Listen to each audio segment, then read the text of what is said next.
നമസ്കാരം, welcome to our channel.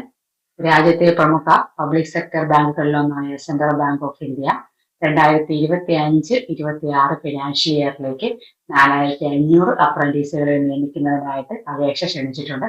അതിന്റെ details ആണ് ഇന്നത്തെ എന്റെ വീഡിയോയിൽ ഉൾപ്പെടുത്തിയിരിക്കുന്നത്. അപ്പോൾ നമുക്ക് നേരെ വീഡിയോയിലോട്ട് പോകാം. ജൂൺ 7-നാണ് ഓൺലൈൻ രജിസ്ട്രേഷൻ ആരംഭിച്ചത്. ഓൺലൈൻ രജിസ്ട്രേഷൻ അവസാനിക്കുന്ന തീയതി ജൂൺ 23. ജൂൺ 7 മുതൽ നമുക്ക് ജൂൺ 25 വരെ അപേക്ഷാ ഫീസ് അടയ്ക്കാനായിട്ട് സാധിക്കും. ഓൺലൈൻ പരീക്ഷയുടെ ഡേറ്റ് പറഞ്ഞിരിക്കുന്നത് ജൂലൈ ഫസ്റ്റ് വീക്കിലാവാനാണ് സാധ്യത എന്നാണ് കാണിച്ചിരിക്കുന്നത്. ഇനി അപ്രന്റീസ് നിയമനത്തിന് അപേക്ഷിക്കുന്നവർക്ക് വേണ്ട എലിജിബിലിറ്റി എന്തൊക്കെയാണെന്ന് നോക്കാം. ഇന്ത്യൻ സിറ്റിസൺ ആയിരിക്കണം, അല്ലെങ്കിൽ നേപ്പാൾ, ഭൂട്ടാൻ പൗരൻ, അല്ലെങ്കിൽ 1962 ജനുവരി 1 മുമ്പ് ഇന്ത്യയിലേക്ക് കുടിയേറിയ ടിബറ്റൻ റെഫ്യൂജി, അല്ലെങ്കിൽ ബർമ, ശ്രീലങ്കൻ, വിയറ്റ്നാം പോലുള്ള രാജ്യങ്ങളിൽ നിന്ന് ഇന്ത്യയിൽ സ്ഥിരതാമസത്തിനായിട്ട് വന്നവരാണെങ്കിൽ ഗവൺമെന്റ് ഓഫ് ഇന്ത്യ നൽകുന്ന എലിജിബിലിറ്റി സർട്ടിഫിക്കറ്റ് ഉണ്ടെങ്കിൽ അപേക്ഷിക്കാനായിട്ട് സാധിക്കും. നെക്സ്റ്റ് പറഞ്ഞിരിക്കുന്ന പ്രായമാണ്. കാൻഡിഡേറ്റ്സ് 1997 മെയ് 31 മുൻപോ 2005 മെയ് 31 ശേഷമോ ജനിച്ചവരായിരിക്കരുത്. മിനിമം പ്രായം 20 വയസ്സും പരമാവധി പ്രായം 28 വയസ്സുമാണ് ഈ സംവരണമില്ലാത്തവർക്ക് വേണ്ടത്. അതേപോലെ SC, ST, OBC, PWBD വിഭാഗങ്ങൾക്ക് സർക്കാർ മാർഗനിർദ്ദേശങ്ങൾക്കനുസരിച്ചുള്ള ഇളവ് പ്രായപരിധിയിൽ ലഭിക്കുന്നതാണ്. നെക്സ്റ്റ് ക്വാളിഫിക്കേഷൻ ആണ് പറഞ്ഞിരിക്കുന്നത്. കാൻഡിഡേറ്റ്സ് 2021 ജനുവരി 1 അതിനുശേഷമോ ഏതെങ്കിലും ഒരു വിഷയത്തിൽ ഗ്രാജുവേഷൻ പൂർത്തിയാക്കിയിരിക്കണം. അത് ഗവൺമെന്റ് ഓഫ് ഇന്ത്യ അംഗീകരിച്ച ഏതെങ്കിലും യൂണിവേഴ്സിറ്റിയിൽ നിന്നുള്ള ഡിഗ്രി അല്ലെങ്കിൽ ഈക്വലന്റ് യോഗ്യതയാണ് പരിഗണിക്കുന്നത്. അതേപോലെ തന്നെ അപേക്ഷകർക്ക് അവരുടെ മാർക്ക് ഷീറ്റുകളും അല്ലെങ്കിൽ പ്രൊഫഷണൽ അല്ലെങ്കിൽ ഡിഗ്രി സർട്ടിഫിക്കറ്റും ബാങ്ക് ആവശ്യപ്പെടുമ്പോൾ ഹാജരാക്കാനായിട്ടും സാധിക്കണം. അതുപോലെ തന്നെ നാറ്റ്സ് പോർട്ടലിൽ രജിസ്റ്റർ ചെയ്ത കാൻഡിഡേറ്റ്സിന് മാത്രമേ അപേക്ഷിക്കാനായിട്ട് യോഗ്യതയുള്ളൂ. തെരഞ്ഞെടുക്കപ്പെടുന്നവർക്ക് 12 മാസത്തെ പരിശീലന കാലയളവ് ഉണ്ടായിരിക്കും. അപ്പോൾ നമുക്കിനി വിവിധ വിഭാഗങ്ങൾക്കുള്ള പ്രായപരിധിയിലെ ഇളവുകൾ എങ്ങനെയാണെന്ന് നോക്കാം. SC, ST വിഭാഗമാണെങ്കിൽ പ്രായത്തിൽ 5 വർഷം ഇളവുണ്ട്. അതേപോലെ OBC നോൺ ക്രിമിലെയർ ആണെങ്കിൽ 3 വർഷം ഇളവ് ലഭിക്കുന്നതാണ്. അതേപോലെ PWBD കാൻഡിഡേറ്റ്സ് ആണെങ്കിൽ ജനറൽ അല്ലെങ്കിൽ EWS വിഭാഗക്കാർക്ക് 10 വർഷം, PWBD OBC വിഭാഗക്കാർക്ക് 13 വർഷം, അതേപോലെ തന്നെ PWBD SC, ST വിഭാഗക്കാർക്ക് 15 വർഷം വരെ ഇളവ് ലഭിക്കും. അതുപോലെ തന്നെ വിധവകൾ, വിവാഹമോചിതരായ സ്ത്രീകൾ, ഡിവേഴ്സീസ്, ഭർത്താവിൽ നിന്ന് നിയമപരമായിട്ട് വേർപിരിഞ്ഞവരുണ്ടെങ്കിൽ, അതായത് പുനർവിവാഹം ചെയ്യാത്തവരുണ്ടെങ്കിൽ ജനറൽ EWS വിഭാഗത്തിന് 35 വയസ്സ് വരെ, OBCക്ക് 38 വയസ്സ് വരെ, SC, STക്ക് 40 വയസ്സ് വരെ വയസ്സിൽ ഇളവ് ലഭിക്കുന്നതാണ്. അപ്പോൾ അപേക്ഷാ ഫീസ് അടച്ച് അപേക്ഷിക്കുന്നവരെ തെരഞ്ഞെടുക്കുന്നത് ഓൺലൈൻ എക്സാമിനേഷന്റെയും അതത് സംസ്ഥാനത്തെ ലോക്കൽ ലാംഗ്വേജ് പരീക്ഷയുടെയും അടിസ്ഥാനത്തിലായിരിക്കും. അപ്പോൾ ഓൺലൈൻ എക്സാമിനേഷന്റെ ഒരു സ്ട്രക്ചർ താഴെ കൊടുത്തിട്ടുണ്ട്.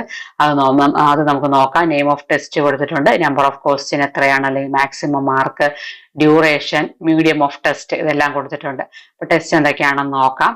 ക്വാണ്ടിറ്റേറ്റീവ് ആപ്റ്റിറ്റ്യൂഡ് വരുന്നുണ്ട്, logical reasoning, computer knowledge, English language, basic retail products, basic retail asset products, അതേപോലെ basic investment products, basic insurance products. ഇങ്ങനെയാണ് ടെസ്റ്റ് വരുന്നത്. അങ്ങനെ ആകെ ചോദ്യങ്ങൾ എന്ന് പറയുന്നത് 100 ചോദ്യങ്ങളാണ്. 100 ചോദ്യങ്ങൾ 100 മാർക്ക്. ഒബ്ജക്റ്റീവ് എക്സാമിൽ തെറ്റായ ഉത്തരങ്ങൾക്ക് നെഗറ്റീവ് മാർക്ക് ഉണ്ടായിരിക്കുന്നതല്ല. തെരഞ്ഞെടുപ്പ് എന്ന് പറയുന്നത് ഒഴിവുകളുടെ എണ്ണം അനുസരിച്ച് മെറിറ്റിന്റെ അടിസ്ഥാനത്തിലായിരിക്കും. അപ്പൊ മെറിറ്റ് ലിസ്റ്റിൽ ഒന്നിൽ കൂടുതൽ കാൻഡിഡേറ്റ്സിന് ഒരേ മാർക്ക് ലഭിക്കുകയാണെങ്കിൽ പ്രായത്തിന്റെ അടിസ്ഥാനത്തിൽ, അതായത് കൂടുതൽ പ്രായമുള്ള ആൾക്ക് മുൻഗണനാ ക്രമത്തിൽ റാങ്ക് ചെയ്യും. ഓൺലൈൻ പരീക്ഷയ്ക്ക് ശേഷം താൽക്കാലികമായിട്ട് തെരഞ്ഞെടുക്കപ്പെട്ട കാൻഡിഡേറ്റ്സിന്റെ ഫലം ബാങ്കിന്റെയും അതേപോലെ BFSI, SSCയുടെയും വെബ്സൈറ്റുകളിൽ ലഭ്യമാകും. ഫൈനൽ സെലക്ഷൻ വരുന്നത് ഓൺലൈൻ പരീക്ഷയിലെ മെറിറ്റ്, അതേപോലെ ഡോക്യുമെന്റ് വെരിഫിക്കേഷൻ, മെഡിക്കൽ ടെസ്റ്റ് എന്നിവയുടെ അടിസ്ഥാനത്തിലായിരിക്കും ഫൈനൽ സെലക്ഷൻ വരുന്നത്. സെലക്ട് ചെയ്യുന്ന കാൻഡിഡേറ്റ്സിന് സർക്കാർ അപ്രന്റീസ്ഷിപ്പ് പോർട്ടലുകൾ വഴി ഡിജിറ്റൽ അപ്രന്റീസ്ഷിപ്പ് കരാറുകൾ നൽകും. പരിശീലന കാലയളവ് എന്ന് പറയുന്നത് 12 മാസമാണ്. അതേപോലെ അപ്രന്റീസുകൾക്ക് പ്രതിമാസം 15,000 രൂപ സ്റ്റൈഫണ്ട് ലഭിക്കും. മറ്റ് അലവൻസുകൾ ലഭിക്കുകയില്ല. പരിശീലനം പൂർത്തിയാക്കിയ ശേഷം ഒരു അസസ്മെന്റ് ടെസ്റ്റും അതേപോലെ തന്നെ സർട്ടിഫിക്കേഷനും ഉണ്ടാകാം.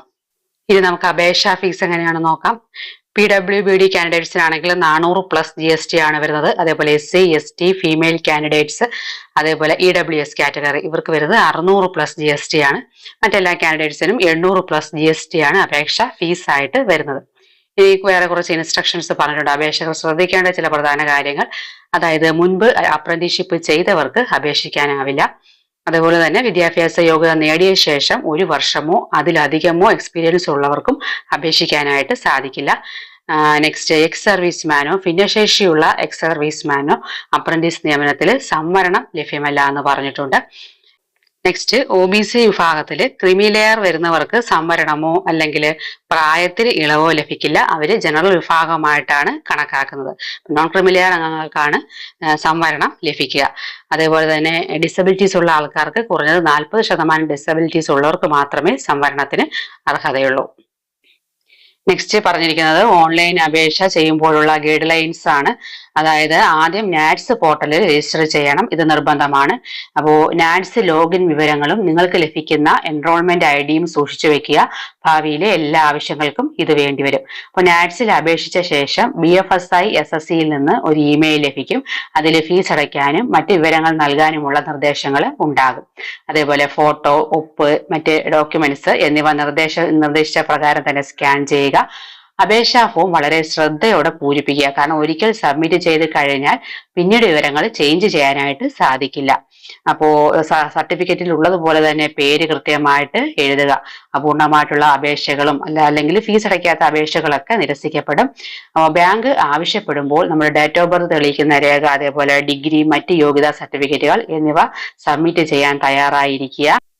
അവസാന തീയതിക്ക് വേണ്ടി കാത്തു നിൽക്കാതെ നേരത്തെ തന്നെ അപേക്ഷ സമർപ്പിക്കാനായിട്ട് ശ്രദ്ധിക്കുക. അപേക്ഷയിൽ നൽകിയ നെയിം, കാറ്റഗറി, അതേപോലെ date of birth, address, mobile number, email ID തുടങ്ങിയവ എല്ലാ വിവരങ്ങളും ഫൈനൽ ആയിരിക്കും. പിന്നീട് മാറ്റം വരുത്താനായിട്ട് സാധിക്കില്ല. സംശയങ്ങൾ അറിയിക്കാൻ info@bfsissc.com എന്ന ഇമെയിൽ അഡ്രസ്സ് നമുക്ക് ഉപയോഗിക്കാവുന്നതാണ്. ഓൺലൈൻ എക്സാമിന്റെ തീയതിയും സമയവും ഉൾപ്പെടെയുള്ള വിവരങ്ങൾ ഇമെയിൽ വഴി ലഭിക്കും. എക്സാം പാസ്സായവർക്ക് ഡോക്യുമെന്റ് വെരിഫിക്കേഷനും ലാംഗ്വേജ് ടെസ്റ്റിനും ഹാജരാകാനുള്ള അറിയിപ്പ് ഇമെയിൽ വഴിയാണ് ലഭിക്കുന്നത്. ബാങ്കിന്റെയും BFSI SSIയുടെയും വെബ്സൈറ്റുകൾ നിരന്തരം സന്ദർശിച്ച് വിവരങ്ങൾ അറിയുക. അതേപോലെ തന്നെ നിങ്ങളുടെ ഇമെയിൽ ഇടയ്ക്കിടെ പരിശോധിക്കുകയും ചെയ്യുക. ഡോക്യുമെന്റ് വെരിഫിക്കേഷന് വേണ്ടിയിട്ടുള്ള ഡോക്യുമെന്റ്സ് എന്തൊക്കെയാണെന്ന് നോക്കാം. ഓൺലൈൻ അപേക്ഷാ ഫോമിന്റെ പ്രിന്റ് ഔട്ട്, അതേപോലെ തന്നെ ജനനത്തീയതി തെളിയിക്കുന്ന രേഖ, അതിനായിട്ട് നമുക്ക് ബർത്ത് സർട്ടിഫിക്കറ്റ് ഉപയോഗിക്കാം, SLC ബുക്കും ഉപയോഗിക്കാം. അതേപോലെ തന്നെ ഫോട്ടോ ID പ്രൂഫ്.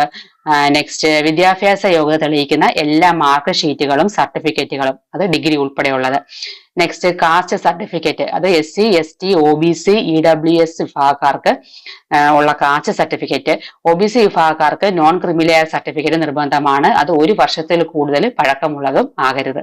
അതേപോലെ CGPA അല്ലെങ്കിൽ OGPA ഉണ്ടെങ്കിൽ അത് പെർസെൻറ്റേജിലേക്ക് മാറ്റിയതിന്റെ സർട്ടിഫിക്കറ്റ് ഉണ്ടായിരിക്കണം. ഡിസബിലിറ്റിക്കാർക്കാണെങ്കിൽ ഡിസബിലിറ്റി സർട്ടിഫിക്കറ്റ്. അതേപോലെ സ്ക്രൈബിന്റെ സേവനം ഉപയോഗിച്ചിട്ടുണ്ടെങ്കിൽ സ്ക്രൈബിന്റെ വിവരങ്ങൾ നിശ്ചിത ഫോർമാറ്റിലുള്ളതെല്ലാം ഡോക്യുമെന്റ് വെരിഫിക്കേഷനായിട്ട് വിളിക്കുമ്പോൾ നമ്മൾ കൊണ്ടുവരേണ്ട രേഖകളാണ്. അപ്പൊ ഈ രേഖകളെല്ലാം ഒറിജിനലും സ്വയം അറ്റസ്റ്റ് ചെയ്ത ഫോട്ടോ കോപ്പികളും സഹിതം നമ്മുടെ ലാംഗ്വേജ് എക്സാമിന്റെ സമയത്ത് ഹാജരാക്കണം. ഹാജരാക്കിയില്ലെങ്കിൽ നമുക്ക് പങ്കെടുക്കാനായിട്ട് സാധിക്കില്ല. ഈ നിയമന പ്രക്രിയയുമായിട്ട് ബന്ധപ്പെട്ട എല്ലാ അറിയിപ്പുകളും തിരുത്തലുകളും ബാങ്കിന്റെ ഒഫീഷ്യൽ വെബ്സൈറ്റായ www.centralbankofindia.co.in റിക്രൂട്ട്മെന്റ് പേജിൽ കറന്റ് ഓപ്പർച്യൂണിറ്റീസ് എന്ന വിഭാഗത്തിൽ മാത്രമേ പ്രസിദ്ധീകരിക്കുകയുള്ളൂ. അപ്പോൾ തെരഞ്ഞെടുക്കപ്പെടാത്ത കാൻഡിഡേറ്റ്സിന് പ്രത്യേക അറിയിപ്പുകളൊന്നും ലഭിക്കുകയില്ല. ബാങ്കിന്റെ വെബ്സൈറ്റിൽ പ്രസിദ്ധീകരിക്കുന്ന എല്ലാ അറിയിപ്പുകളും ഈ അപേക്ഷിച്ച എല്ലാ കാൻഡിഡേറ്റ്സിനുമുള്ള ഒരു അറിയിപ്പായിട്ട് കണക്കാക്കുക. BFSI SSC വെബ്സൈറ്റുകളിലും നിങ്ങൾക്ക് അറിയിപ്പുകൾ ലഭ്യമായിരിക്കും. ആകെ 4500 സീറ്റുകൾ വിവിധ സംവരണ വിഭാഗങ്ങളിലായിട്ട് വിതരണം ചെയ്തിട്ടുണ്ട്. ഉദാഹരണത്തിന് മഹാരാഷ്ട്ര 586 സീറ്റുകളാണുള്ളത്, ഏറ്റവും കൂടുതൽ അവിടെയാണുള്ളത്. ഉത്തർപ്രദേശ് 580 സീറ്റുകളുണ്ട്. മധ്യപ്രദേശ് ആണെങ്കിൽ 459, ബീഹാർ 433 സീറ്റുകൾ. കേരളത്തിൽ 116 സീറ്റുകളാണുള്ളത്. ഇതിൽ 11 SC, 1 ST, 31 OBC, 12 EWS, 61 general വിഭാഗത്തിന്, ബാക്കി 5 PWBD കാൻഡിഡേറ്റ്സിനുമാണ് ഉള്ളത്. അപ്പോൾ നിങ്ങളുടെ സംസ്ഥാനത്തെയും വിഭാഗത്തിലെയും കൃത്യമായിട്ടുള്ള സീറ്റുകൾ നോട്ടിഫിക്കേഷൻ വഴി അറിയുക. അതേപോലെ ഓരോ സംസ്ഥാനത്തെയും വിവിധ ജില്ലകളിലാണ് പരിശീലന സീറ്റുകൾ ലഭ്യമാക്കിയിട്ടുള്ളത്. അപേക്ഷകർക്ക് അവരുടെ ഇഷ്ടപ്പെട്ട ജില്ലകൾ തിരഞ്ഞെടുക്കാനായിട്ട് സാധിക്കും.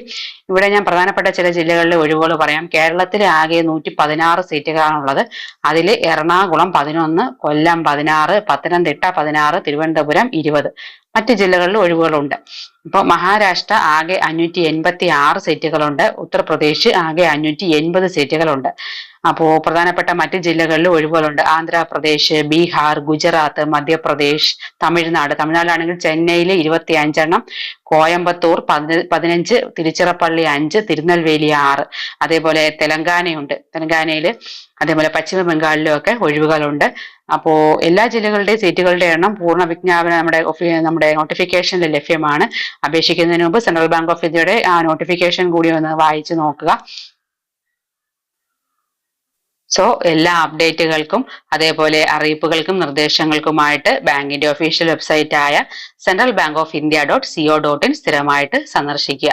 അപ്പൊ ഇത്രയും കാര്യങ്ങളാണ് നമ്മൾ അപേക്ഷിക്കുമ്പോൾ ശ്രദ്ധിക്കാനുള്ളത്. വീഡിയോ നിങ്ങൾക്ക് ഉപകാരപ്പെട്ടു എന്ന് കരുതുന്നു. ഉപകാരപ്പെട്ടെങ്കിൽ ലൈക്ക് ചെയ്യാനും ഷെയർ ചെയ്യാനും സബ്സ്ക്രൈബ് ചെയ്യാനും മറന്നു പോകരുത്. നമുക്ക് മറ്റൊരു വീഡിയോയുമായിട്ട് വീണ്ടും കാണാം.